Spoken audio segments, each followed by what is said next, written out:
Cleopatra নামটা শুনলেই আমাদের মাথায় কি আসে? এক অপরূপ সুন্দরী, তাই না? কিন্তু পর্দার আড়ালের আসল মানুষটা ঠিক কেমন ছিল? চলুন আজ সেই গল্পটাই একটু অন্যভাবে শোনার চেষ্টা করি। হ্যাঁ, সিনেমা আর নানা গল্পে তো আমরা তাকে এভাবেই চিনি। এক মোহময়ী রানী, যিনি তার রূপের জাদুতে জুলিয়াস সিজার বা মার্ক অ্যান্টনির মতো বড় বড় রোমান নেতাদের বশ করে ফেলেছিলেন। কিন্তু এটাই কি তার পুরো পরিচয়?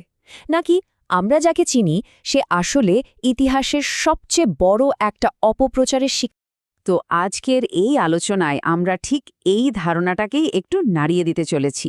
চলুন ইতিহাসের পাতা উল্টে আসল ক্লিওপ্যাট্রাকে খুঁজে বের করি। তাহলে চলুন শুরু করা যাক সবচেয়ে পরিচিত বিষয়টাকে দিয়েই, তার সৌন্দর্য। আচ্ছা, তার পরিচয় কি সত্যি শুধু এই রূপের মধ্যে সীমাবদ্ধ ছিল? ব্যাপারটা বেশ মজার। একদিকে দেখুন হলিউডের বানানো সেই মোহময়ী ছবি, আর অন্যদিকে প্রত্নতাত্ত্বিক প্রমাণ কিন্তু একদম অন্য কথা বলছে। সেই সময়কার মুদ্রা বা ভাস্কর্যগুলোতে যে মুখটা আমরা দেখতে পাই সেটা কোনো নরম লাস্যময় নারীর মুখ নয়, বরং সেটা একজন দৃঢ় শক্তিশালী শাসকের মুখ। তার চেহারায় সৌন্দর্যের থেকেও যেন বেশি ফুটে উঠত বুদ্ধিমত্তা আর কর্তৃত্বের ছাপ। শুনলে অবাক হবেন, প্রাচীন ইতিহাসবিদ প্লুটার্কও কিন্তু একই কথা বলে গেছেন। আর তিনি তো ক্লিওপ্যাট্রার মৃত্যুর অনেক দশক পরে লিখছিলেন। তার মতেও ক্লিওপ্যাট্রার আসল জাদুটা তার রূপে ছিল না, ছিল তার অসাধারণ কথাবার্তা আর ব্যক্তিত্বে। মানে তার আকর্ষণটা ছিল অপ্রতিরোধ্য, কিন্তু সেটার কারণ তার চেহারা ছিল না, ছিল তার বুদ্ধিমত্তা। আর ঠিক এই ব্যক্তিত্ব আর বুদ্ধিমত্তাই ছিল তার সবচেয়ে বড় অস্ত্র। আর এটাই আমাদের আলোচনার পরের ধাপে নিয়ে যায়, তার বিখ্যাত সম্পর্কগুলো। ওগুলো কি শুধুই আবেগ ছিল, নাকি নিখুঁত রাজনীতিক কৌশল? একবার ভাবুন তো, তিনি শুধু একজন রানী ছিলেন না, তিনি ছিলেন একজন তুখোড় রাজনীতিবিদ আর বেদ্যান মানুষ। কমপক্ষে ৯টা ভাষা জানতেন। ভাবা যায়? শুধু তাই না, গণিত, চিকিৎসা, জ্যোতির্বিদ্যা সবকিছুতেই তার দখল ছিল। আর সবচেয়ে বড় কথা কি জানেন? তার প্রায় ৩০০ বছরের রাজবংশে তিনিই প্রথম শাসক যিনি সাধারণ মিশরীয়দের সাথে কথা বলার জন্য তাদের ভাষা শিখেছিলেন। এটা কিন্তু অনেক বড় একটা ব্যাপার।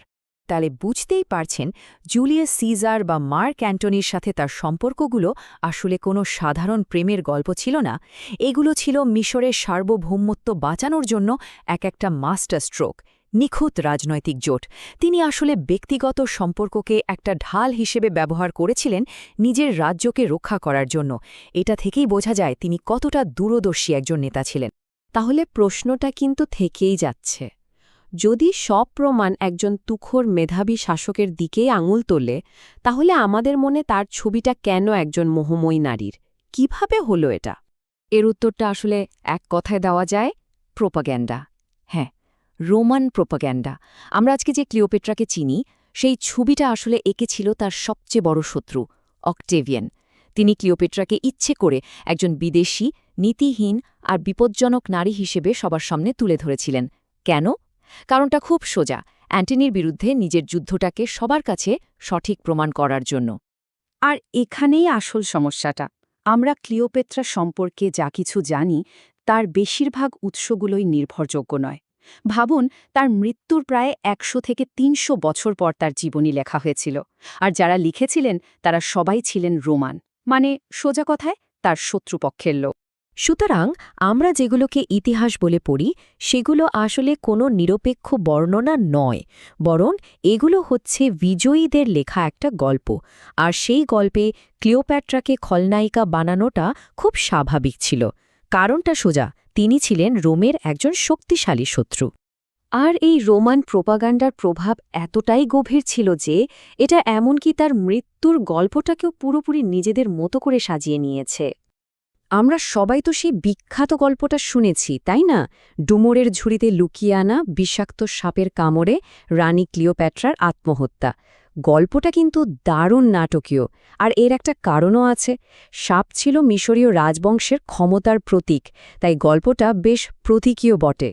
কিন্তু বিশেষজ্ঞরা যখন এই গল্পটা কাটাছেঁড়া করেন, তখন অনেকগুলো বড়সড় প্রশ্ন উঠে আসে। প্রথম কথা, একটা মিশরীয় গোখরা সাপ কিন্তু বেশ বড় হয়, ৫ থেকে ৮ ফুট লম্বা। এত বড় একটা সাপকে ছোট্ট ডুমুরের ঝুড়িতে লুকানো কি আদৌ সম্ভব? দ্বিতীয়ত, একটা সাপ কি পরপর ৩ জনকে কামড়াতে পারে আর তাদের সবার মৃত্যু এত তাড়াতাড়ি হতে পারে? এটা বেশ অবিশ্বাস্য শোনায়। আর সবশেষে, সাপের বিষে মৃত্যু কিন্তু মোটেই শান্ত বা দ্রুত হয় না, বরং এটা বেশ যন্ত্রণাদায়ক আর সময় সাপেক্ষ একটা প্রক্রিয়া। তাহলে আসল ঘটনাটা কি হতে পারে? আচ্ছা, আধুনিক গবেষকদের মতে সাপের কামড়ের গল্পের চেয়েও অনেক বেশি সম্ভাব্য একটা তত্ত্ব আছে। জার্মান ইতিহাসবিদ ক্রিস্টফ শেফার যেমনটা বলছেন, ক্লিওপেট্রা সম্ভবত একটা মারাত্মক বিষের ককটেল পান করেছিলেন। হতে পারে সেটা হেমলক আর আফিমের মতো কোনো দ্রুত কার্যকরী বিষের মিশ্রণ, যা তাকে একটা শান্ত আর যন্ত্রণাহীন মৃত্যু দিয়েছে। তাহলে সব মিলিয়ে মূল কথাটা কি দাঁড়ালো? ক্লিওপ্যাট্রাকে তার কাল্পনিক সৌন্দর্য বা ওই নাটকীয় মৃত্যুর গল্পের জন্য নয়, তাকে আসলে মনে রাখা উচিত তার অসাধারণ বুদ্ধি, জ্ঞান আর নেতৃত্বের জন্য।